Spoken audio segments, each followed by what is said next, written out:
Welcome to QK speed. పేదల రుణభారం తగ్గించేందుకు రాష్ట్ర అభివృద్ది కోసం ప్రభుత్వం కష్టపడి పనిచేస్తోందని సీఎం చంద్రబాబు తెలిపారు. వైసీపీ పాలనలో ప్రజలు సంతోషంగా ఉండే పరిస్థితి లేదని విమర్శించారు.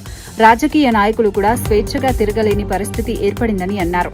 మేడే సందర్భంగా మాట్లాడుతూ కార్మికులకు స్వాతంత్ర్యం వచ్చినట్లే ఇప్పుడు ప్రజలందరికీ మరో స్వేచ్ఛను ఎన్డీఏ ప్రభుత్వం తీసుకొచ్చిందని పేర్కొన్నారు. ఏ విధంగా అయితే స్వాతంత్రం వచ్చిందో మూడు విధాలుగా ఆలోచిస్తే, ఒకటి ప్రజలందరికీ మరో స్వాతంత్రాన్ని తీసుకొచ్చిన ఘనత ఎన్డీఏ ప్రభుత్వాన్ని చెప్పి మరొక్కసారి మీ అందరికీ తెలియజేస్తున్నా. ఆ రోజు నేను, జనసేన అధినేత పవన్ కళ్యాణ్ గారు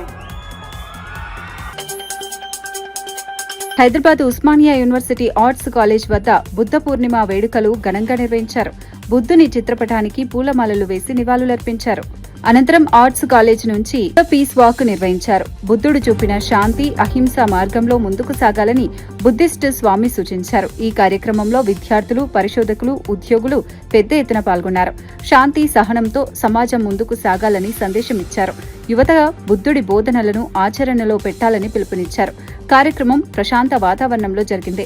పాల్గొన్న వారు బుద్ధుని ఆలోచనలను గుర్తు చేసుకున్నారు. బుద్ధుడు ఒక డాక్టరు, పురుషోత్తముడు, ఒక ఫిలాసఫరు, ఒక టీచరు అని చెప్పుకోవచ్చు. ప్రపంచంలో ఈరోజు శాంతి నెలకొల్పాలంటే బుద్ధుని మార్గం అనేది ప్రముఖంగా పాటించాల్సిన అవసరం ఉంది. ఈరోజు చూస్తున్నాము, ప్రపంచంలో చాలా దేశాల మధ్య యుద్ధాలు జరుగుతూ ఉన్నాయి. యుద్ధం వల్ల ప్రాణ నష్టము, ఆస్తి నష్టం జరుగుతూ ఉంది. కాబట్టి 5,000 సంవత్సరాల కింద, 3,000 సంవత్సరాల కిందనే బుద్ధుడు చెప్పిండు, శాంతి మంచిది యుద్ధం కంటే. చర్చలు అనేది చాలా అవసరము. ఒక దేశం ఇంకో దేశం, ఒక మనిషి ఇంకో మనిషి మధ్యలో ఘర్షణ.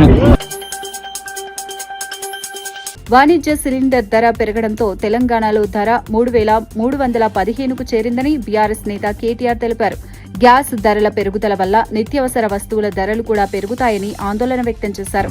ఇది సామాన్య ప్రజల జీవితాలపై తీవ్ర ప్రభావం చూపుతుందని అన్నారు. ప్రధాని మోదీ గతంలో పకోడీలు వేసుకోవడం కూడా ఉద్యోగమే అని చెప్పారని గుర్తు చేశారు. ఇప్పుడు గ్యాస్ ధరల పెంపుతో పకోడీలు కూడా వేయలేని పరిస్థితి వచ్చిందని విమర్శించారు. కేంద్ర ప్రభుత్వం ధరలను నియంత్రించడంలో విఫలమైందని మండిపడ్డారు. ప్రజలపై భారం తగ్గించే చర్యలు తీసుకోవాలని డిమాండ్ చేశారు. ధరల పెరుగుదలపై ప్రభుత్వం స్పందించాలని కోరారు.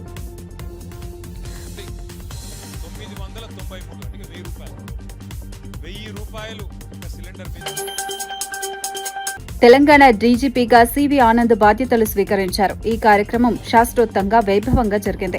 డీజీపీ కార్యాలయానికి చేరుకున్న ఆయనకు పండితులు పూర్ణ కుంభంతో స్వాగతం పలికారు. వేద మంత్రోచ్చరణల మధ్య ఆశీర్వాదాలు అందుకున్నారు. అనంతరం తన పదవిలో అధికారికంగా బాధ్యతలు చేపట్టారు. రాష్ట్ర పోలీసు వ్యవస్థను మరింత బలోపేతం చేయడమే లక్ష్యమని తెలిపారు. ప్రజల భద్రతకు ప్రాధాన్యత ఇస్తామని చెప్పారు. ఆధునిక సాంకేతికతతో పోలీసింగ్ను మెరుగుపరుస్తామని వెల్లడించారు. చట్టం, శాంతి భద్రతల పరిరక్షణలో కఠిన చర్యలు తీసుకుంటామని తెలిపారు. ప్రజల విశ్వాసాన్ని నిలబెట్టేందుకు కృషి చేస్తానని పేర్కొన్నారు.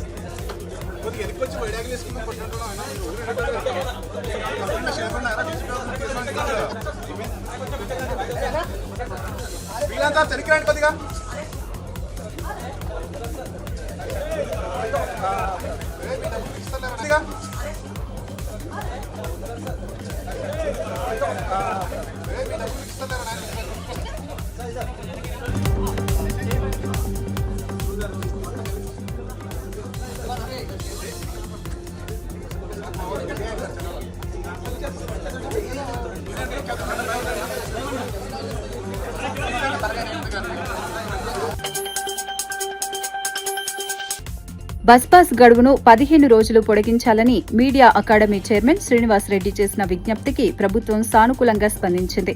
ఈ విషయాన్ని రాష్ట్ర సమాచార శాఖ మంత్రి పొంగులేటి శ్రీనివాస్ రెడ్డి ప్రకటించారు.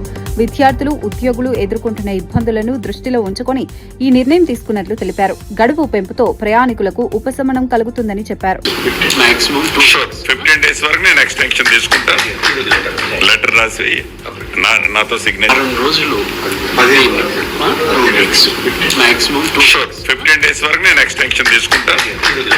లెటర్ రాసి నాతో సిగ్నేచర్ తీసి పంపించు, నా లెటర్తో పంపించు. షూర్ చేసి పెట్టు, నో ప్రాబ్లం. మంత్రి నమస్కారం సార్, తమరు చెప్పినట్టు జిల్లా స్థాయి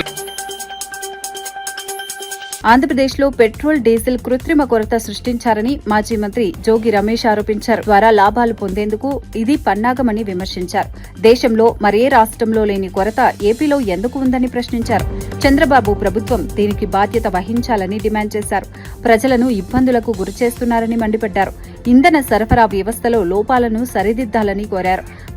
లైన్లో నిలబడితే కనీసం పట్టించుకొని ఈ ప్రభుత్వాన్ని, ఈ ముఖ్యమంత్రిని అడుగుతా ఉన్నాం.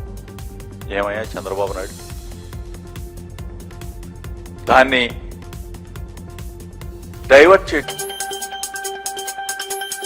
అమరావతి నిర్మాణంపై మాజీ మంత్రి అంబటి రాంబాబు తీవ్ర విమర్శలు చేశారు. చంద్రబాబు, లోకేష్ ఈ జన్మలో అమరావతి పూర్తి చేయలేరని వ్యాఖ్యానించారు. రాష్ట్ర ప్రజల సొమ్మును దోచుకోవడానికే ఈ ప్రాజెక్టు చేపట్టారని ఆరోపించారు. 2 లక్షల కోట్ల ప్రతిపాదనలతో ఇప్పటికే 75,000 కోట్లు ఖర్చు చేశారని తెలిపారు. కాంట్రాక్టర్లకు ప్రజల డబ్బు దోచిపెట్టడం సరైంది కాదని అన్నారు. ప్రభుత్వం ప్రజలకు సమాధానం చెప్పాలని డిమాండ్ చేశారు. అమరావతి పేరుతో అవినీతి జరుగుతోందని విమర్శించారు. ఈ విధానాలపై ప్రభుత్వం పునరాలోచన చేయాలని సూచించారు. అంశం కాదు, ఎందుకంటే కారణం చంద్రబాబు నాయుడు అంత పెద్ద ఎత్తున అమరావతిని నిర్మించాలని ఎత్తుకోవటమే దీనికి ప్రధానమైన కారణం. చాలా దుర్మార్గమైన డిసిషన్స్ చంద్రబాబు నాయుడు